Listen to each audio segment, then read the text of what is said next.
দুটো দল job breakers and red hawks একে অপরের এগেইনস্টে। Exactly. Let's cheer for Jawbreakers and Red Hawks also, guys. প্রথম ম্যাচ গ্র্যান্ড ফাইনালের উন্মাদনা এখান থেকেই শুরু হবে। রেড হক্স রয়েছেন এই মুহূর্তে কিছুটা কিন্তু ছড়িয়ে ছিটিয়ে থাকতে চাবেন। ফ্রিক তার পজিশন বানাতে চায়। প্রথম রাউন্ড বলেছিলাম ওয়েপন লিমিটেশন থাকে ক্লাস স্কোয়াডে প্রথম রাউন্ডে, এবং এই মুহূর্তে কিন্তু কিছুটা ফুটে প্রেসার করার ট্রাই করছেন। 37 করে ডাবল শট কানেক্ট করা হয়ে গেছে হিরোজেনের উপরে। এইচপি কিছুটা লো, তবে যে কোনো মুহূর্তে কিন্তু পজিশনটাকে ব্রেক হতে পারে। নেজাত নক নিয়েছেন এই মুহূর্তে মেকোকে, ফ্রিক নক নিয়েছেন ফ্লিকারকে। সমানে লড়াই, রাশার বনাম রাশার, স্নাইপার বনাম sniper, but weapon limited. And সেই জায়গায় কিন্তু দেখতে পারবো হিরোজেন ঢুকে গিয়েছিলেন, নক নিয়েছিলেন, নক হয়ে গিয়েছেন। এই মুহূর্তে ফ্লিকার রিভাইভের চান্সটা কি তিনি পাবেন? এই মুহূর্তে কিন্তু থাকবেন freak ready to yes no এই মুহূর্তে কিন্তু ট্রাই করছেন।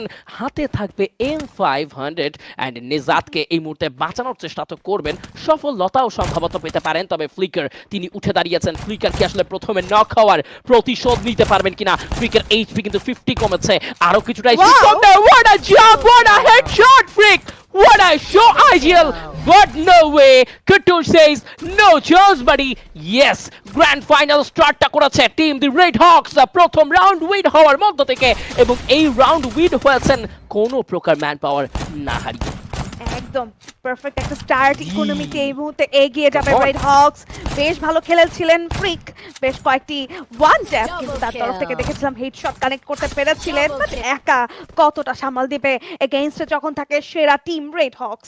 1-0 লিডে থাকবেন রেড হক্স। চলে আসবো আমরা আরও একটি রাউন্ডে যেখানে কিন্তু শুরু হয়ে যাবে অলরেডি নিজেদের গতিতে এগিয়ে যাবে টিমটি। মিকো এবং হিরোজেনকে একসাথে থাকতে দেখা যাবে। ফ্রিক একটু ফ্ল্যাঙ্ক করবেন, অন্যদিকে 2v2 তে স্প্লিট হয়ে একদমই স্পিড একটা রোটেশন নেওয়ার চেষ্টা করছেন নিজাদ, কুট্টুস এবং ফ্লিকার। প্রত্যেকেই আলাদা আলাদা থাকবেন, বিচ্ছিন্ন। চারপাশটা কভার করবেন, স্কাউট করার চেষ্টা করবেন টিম ইনিমি টিমের প্লেয়ার্সরা কোথায় রয়েছেন। হিউমার এই মুহূর্তে ইউজ করতে দেখা যাবে। সেন্সর শক ওয়েভ যাকে কানেক্ট করবে, পজিশন তো হয়ে যাবে রিভিল, সাথে সাথে কিন্তু একটু স্লো হয়ে যাবে প্লেয়ারটি। দেখা যাক, অপেক্ষা করছে দুটো টিম। একদম শুনশান নীরবতা, এই জন্য ঝড় আসার আগে একটা নীরবতা। সেই ঝড়ে আসলে কারা টিকে থাকবে, রাউন্ড কাদের কাছে যাবে এই মুহূর্তে? 1-1 সমতায় ফিরবে নাকি জব ব্রেকার্স, নাকি ছেড়ে দেবে রাউন্ড রেড হক্সকে? এক্স্যাক্টলি দেখার বিষয়। কেউ কাউকে রাউন্ড ছাড়তে আসেননি এমন গ্রাউন্ডে, এমন গ্র্যান্ড ফাইনালে।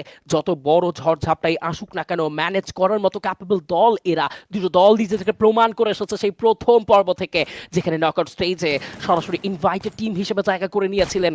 Y they are invited, they prove once again in this class squad stage. And সেখানে কিন্তু Jawbreakers Red Hawk head to head compete করবে। এই মুহূর্তে রয়েছেন রিওয়াক, পজিশন কিন্তু এখনো হোল্ড করছেন, বেশ গম্ভীর রয়েছে এই মুহূর্তে।